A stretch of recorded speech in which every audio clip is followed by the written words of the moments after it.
विज्ञान में पानी की अभी तक जितनी भी खोज हुई वो अधूरी है, क्योंकि जीवन में जो मुख्य तत्व है उसके बारे में विज्ञान को अभी तक कोई पता नहीं चला। जो भी खोज है ऊपरी स्तर की है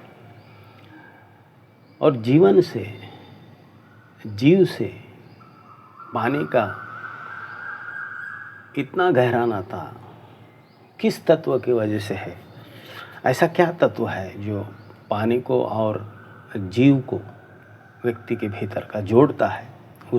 उसकी विज्ञान को अभी तक कोई पता नहीं चली है। भारत में गंगा यानी पानी को एक पूज्यनीय आस्था की दृष्टि से देखा गया। ये सिर्फ आस्था की बात नहीं है, इसमें वैज्ञानिकता भी है, क्योंकि गंगा के पानी में कहते हैं कुछ विशेष तत्व पाए गए जो कि हमारे जीवन के लिए, व्यक्ति के जीवन के लिए बहुत ही पौष्टिक और सृजनात्मक है। इसलिए भारतवर्ष में गंगा को देव ऊर्जा के रूप में देखकर उसकी पूजा की जाती है।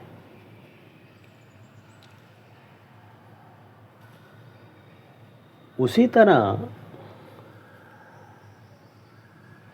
व्यक्ति में जो जीवन ऊर्जा है वो सिर्फ व्यक्ति को जिंदा नहीं रखती, उसके अनेक गुण हैं उस जीवन ऊर्जा के। तो कृष्ण कहते हैं जब हमारा मन और शरीर अशुद्ध होता है, कंडीशन्ड होता है, तो जीवन ऊर्जा का जो प्रवाह नैसर्गिक रूप से नहीं होने के कारण उस जीवन ऊर्जा के भीतर जो सृजनता है, जो क्रिएटिविटी है, जो सेल्फ हीलिंग पावर है, वो हम तक नहीं पहुंचता और उसके वंचित होने के वजह से ही हम समस्याओं को फेस नहीं कर सकते और जीवन में हम सक्सेस को उपलब्ध नहीं होते। इसलिए कृष्ण का पूरा भार शरीर और मन की शुद्धि पर है, ताकि जीवन की ऊर्जा अपने पूरे गुणों के साथ उसका स्वभाव हमारे मन पर और शरीर पर कर सके। ये इसी तरह है जिस तरह हम बड़े सफ़र के लिए निकल रहे हैं, लेकिन हम गाड़ी को सर्विसिंग को भी नहीं दिए और हम जो पेट्रोल डाले हैं गाड़ी में वो अडल्ट्रेटेड है, शुद्ध पेट्रोल नहीं है, तो हम मंजिल तक नहीं पहुंच सकेंगे। जिन लोगों ने जीवन ऊर्जा के तत्व की खोज की, उसको अनुभूति किया, उन्होंने कहा है जीवन ऊर्जा के कुछ विशेष गुण हैं। वो क्या है? जीवन ऊर्जा हमेशा जागरूक और सतर्क है। इसलिए तो हम बिना प्रयास के, बिना किसी एफर्ट के ये जान सकते हैं कि हम जिंदा है। इसके लिए कोई मेहनत करने की ज़रूरत नहीं है। जीवन ऊर्जा पदार्थ की हर सीमाओं को पार करती है, पदार्थ में होते हुए पदार्थ के हर सीमाओं को पार करती है, और इसके पार करने का जो स्वभाव है वो हमारे तरह नहीं है। जैसे कि हमें किसी को पार करना है तो तोड़ना फोड़ना पड़ता है, जोड़ना पड़ता है। इस प्रकार की क्लासिक प्रक्रिया, इस क्लासिक नियमों में जीवन ऊर्जा बांधी हुई नहीं है। ये क्वांटम जगत की बात है। ये क्वांटम जगत में जिस तरह होता है उस तरह प्रचलित होती है।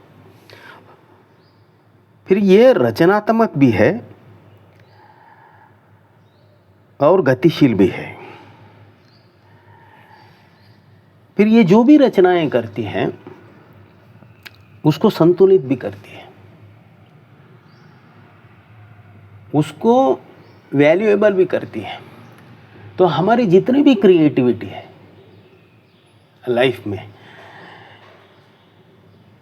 व्यक्ति अपने स्वभाव से जितनी भी क्रिएटिविटी करता है वो सब इसी जीवन ऊर्जा के गुण का प्रतिफलन है। और ये जीवन ऊर्जा उस क्रिएटिविटी को सिर्फ बनाती नहीं है, उसको उसका पालन पोषण भी करती है और उसकी कीमत भी लाती है। इसलिए हमारे हर क्रिएटिविटी का एक वैल्यू है समाज में, और वो वैल्यू हमें पैसे के रूप में, सम्मान के रूप में, प्रतिष्ठा के रूप में मिलते रहता है। और ये ऊर्जा जब हमारे शरीर में होती है तो ये यूनिट माइंड से यूनिवर्सल माइंड को आह्वान करती है, खींचती है। इसके भीतर एक गुरुत्वाकर्षण शक्ति है। ये जहाँ भी होती है फिर यूनिवर्स से जुड़ जाती है, खंड खंड में नहीं होती। इसलिए आज न्यूरोसाइंटिस्ट का ये मानना है कि हमारे ब्रेन के भीतर एक ऐसा तत्व है जो शरीर में होते हुए भी शरीर का नहीं है। ये जीवन ऊर्जा का ही तत्व है, और ये जीवन ऊर्जा हमको यूनिवर्सल उसका जो शरीर है उससे जोड़ती है। उसी तरह जिस तरह हमारा छोटा सा सेल इंटरनेट से जुड़ा हुआ होता है।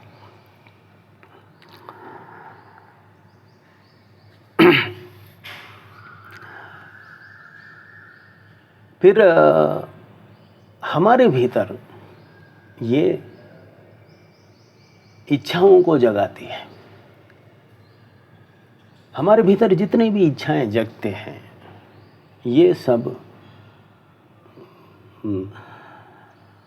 इसी के गुण का प्रतिफलन है।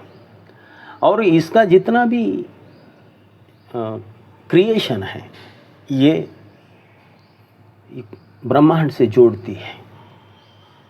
इसके भीतर अलग से रहने का कोई प्राविधान नहीं है। और सबसे महत्वपूर्ण बात, ये विस्तारित है, ये एक्सपैंड होती है प्रति पल, चाहे पॉजिटिव में एक्सपेंशन हो चाहे नेगेटिव में एक्सपेंशन हो, लेकिन इसका स्वभाव है एक्सपैंड होना। जब हम पैदा होते हैं तो ये एक्सपैंड हो रही है शरीर के बढ़ने में, पॉजिटिव साइड में।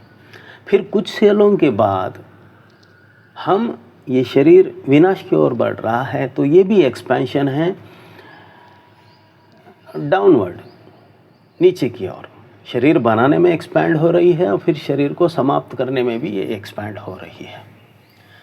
फिर हमारा जो मन है प्रति पल या तो नीचे की ओर बह रहा है या तो फिर ऊपर की ओर बह रहा है। अगर हमारा मन को हम सुव्यवस्थित कर ऊपर की ओर अगर हम नहीं बढ़ाएंगे, ऊपर की ओर अगर एक्सपैंड नहीं करेंगे, तो फिर ये नीचे की ओर एक्सपैंड होते हुए सबकॉन्शियस में ख़त्म हो जाता है। अगर हम उसको ऊपर की ओर अगर बढ़ाएंगे तो ये सुपर कॉन्शियस से लेकर यूनिवर्सल कॉन्शियस तक ऊपर स्प्रेड होकर यूनिवर्सल माइंड से जुड़ता है। तो कृष्ण का पूरा जो ज्ञान है उसकी बुनियाद है जीवन ऊर्जा, क्योंकि कृष्ण कहते हैं शरीर, मन और जीवन ऊर्जा, स्पिरिट, इन तीनों का खेल है ये जीवन। तो फोकस पूरा जीवन ऊर्जा पर है। कृष्ण कहते हैं जीवन ऊर्जा को जितना हम यूनिवर्सल माइंड से लेकर हमारे मन और शरीर को उपयोग करेंगे उतनी हमारी सृजनात्मकता होगी, उतना हमारा सक्सेस होगा, उतना हमारा ऐश्वर्य होगा, और साथ साथ में हमारा मन और शरीर स्वस्थ रहेगा। फिर तीसरी बात, इस जीवन ऊर्जा के गुणों के द्वारा ही हम सभी हमारे सुख और कष्ट को हम फेस कर सकते हैं सक्सेसफुली। आज इतना ही। नमस्कार।